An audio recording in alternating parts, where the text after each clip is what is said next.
And we are back once again with Taylor Bradford of the Gloucester Daily Times. She has a few great stories to share with us. You've been a busy, busy reporter lately, Taylor. So let's start off talking about the seafood processing plant over on East Gloucester. Yeah, so you guys have probably heard some noise, both from the neighbors, but also over by 159 East Main Street for a couple of years now. After the latest sound test in the area of 159 East Main Street, that is now the Atlantic Fish and Seafood Processing Factory, it was discovered that not all of the ruckus was caused by the seafood processing plant over there. So they did a couple of tests. As we know, the noise ordinance for in that part of Gloucester is 50 decibels. And so anything above that is against code, and that the companies that are doing all the noises and making the noises have to work to bring that down, or else they can't function. And so for years they've been doing sound testing, trying to figure out how to bring down these decibels, because at points in times here in Gloucester, that area was actually above 60, which is very loud, and the neighbors were not happy, complaining, stating that it was actually, they were losing sleep over it, that there was problems going on just with their overall daily lives because of the noise.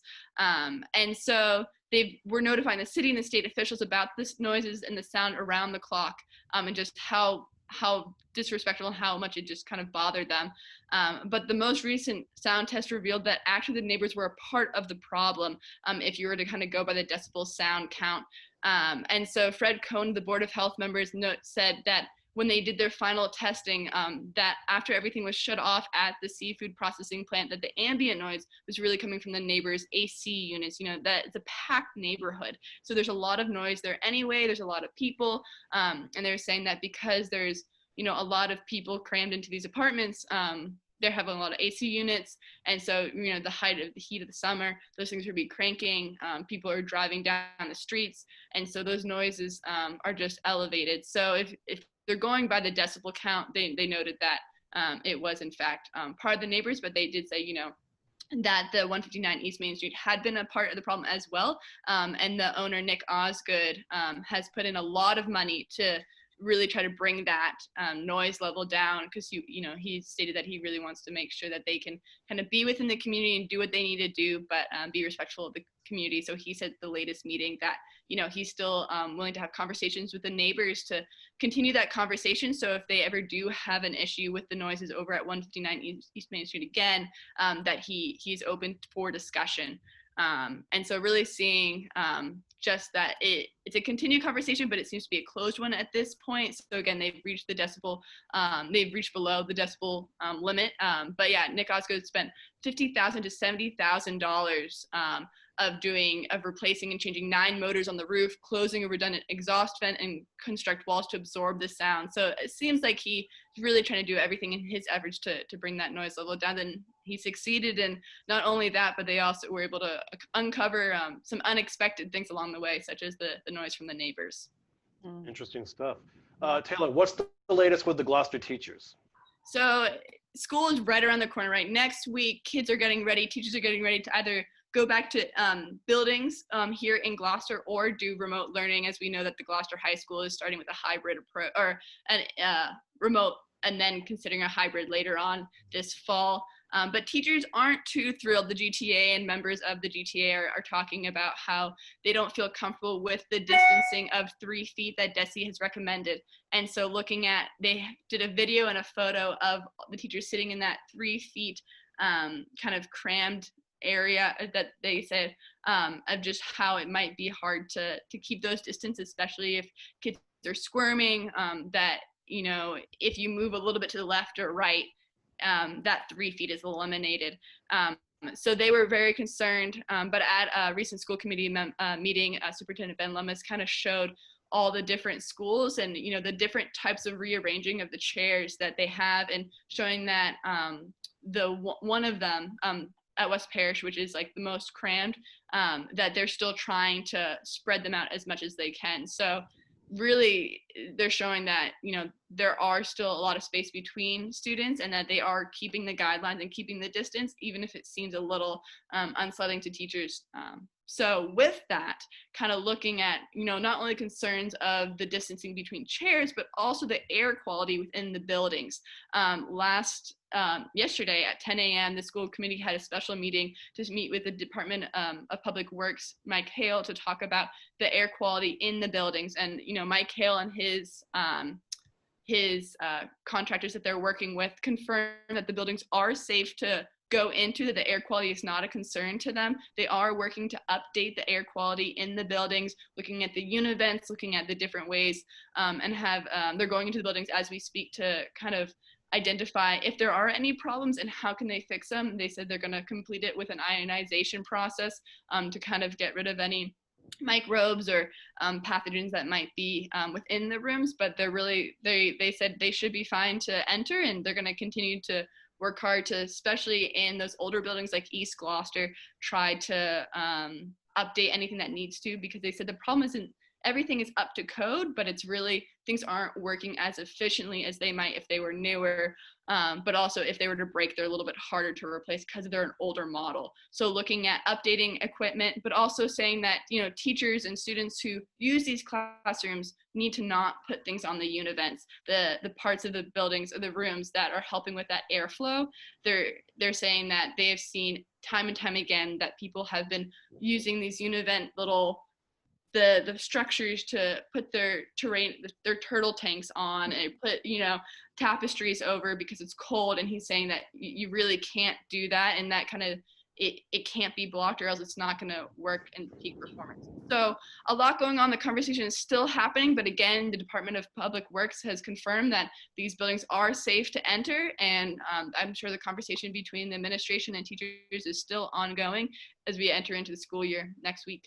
You're going to have something in the paper tomorrow?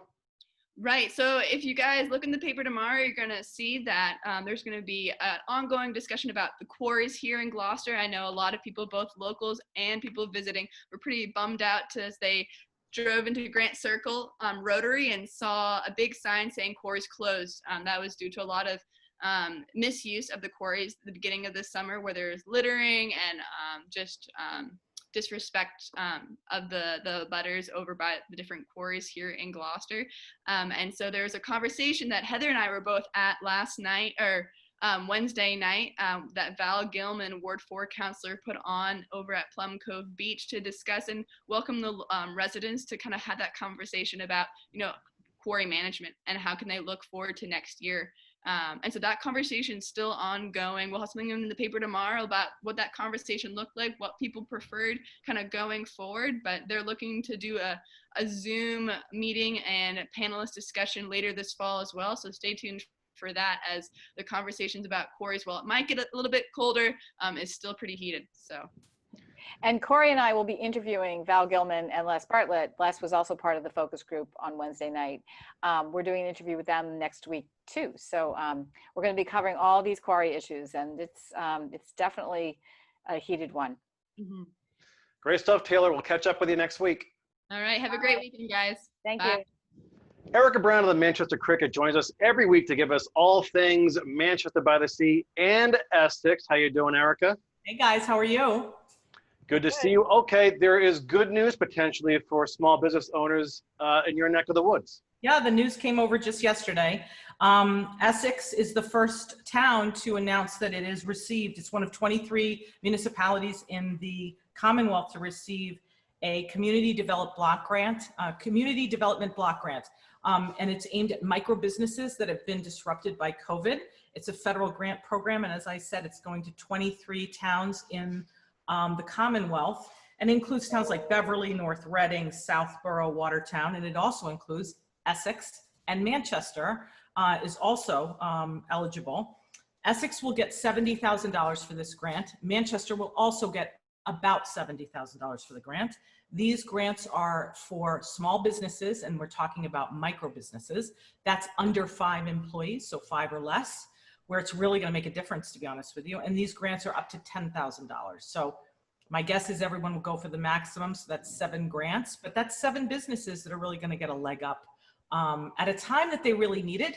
I was listening to some, some of the scuttlebutt around is that, there's a little criticism that, oh, COVID disruption coming over in September, thanks. It's a little bit of a ding. But the truth is, when I talk to businesses all around Cape Ann, especially when you talk about like Rockport, Essex especially, they got through the season, and some people got through it and some people not so great or whatever. If they need help, it's now. It's now to get through the season, the next season to come. So September is right on time for them. So that is the news this week. It's $10,000.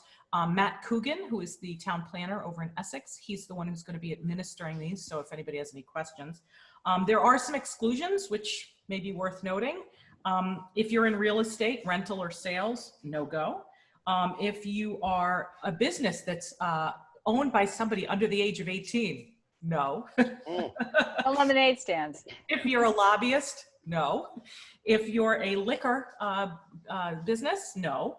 But also if you're a cannabis related business, no. But everybody else, yes.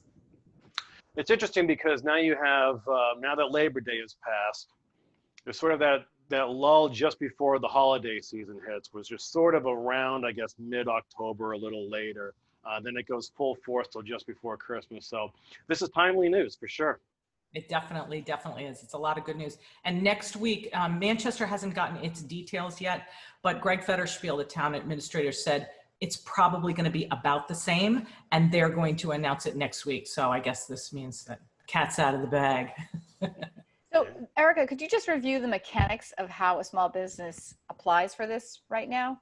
Yeah, they have an application. It's a single application, and it's administered through the town. So anybody who's interested should go to the essexma.org website, which is the town of Essex's website. You can also call Matt Coogan. He's fantastic. He's a part-time planner, but he's a full-time planner in that he also works up in Newburyport as a planner. So he's really an expert, is what I'm saying, at economic development and all things, community planning. So he's a really fantastic resource. He's the guy you should talk to. And also, actually, wait a minute, this is probably the most important thing. The applications are due before September the 25th. Before September the 25th, which is coming up. But there's good news there. It means that you apply and you're going to know very quickly. This isn't one of those grants where you apply, it goes into the ether, and maybe you'll hear 3 months later. I was just going to ask, in Manchester, that would be through Greg Federspiel? Probably, yeah. And of course, today is 9/11, right? And I know that different towns around Cape Ann are doing it differently. In our case, Essex has canceled its 9/11 out of safety. And I think they have a very small fire department, and so that it's squeezed and there's not a lot of space. So that's understandable. But Manchester is going to go ahead with theirs. They had theirs today at 9:45 this morning. They had their observance of 9/11 with the new fire chief. So that was really good. Well, thanks for checking in, Erika. We appreciate it as always, and we will get back with you next week. Okay, great to see you guys as always.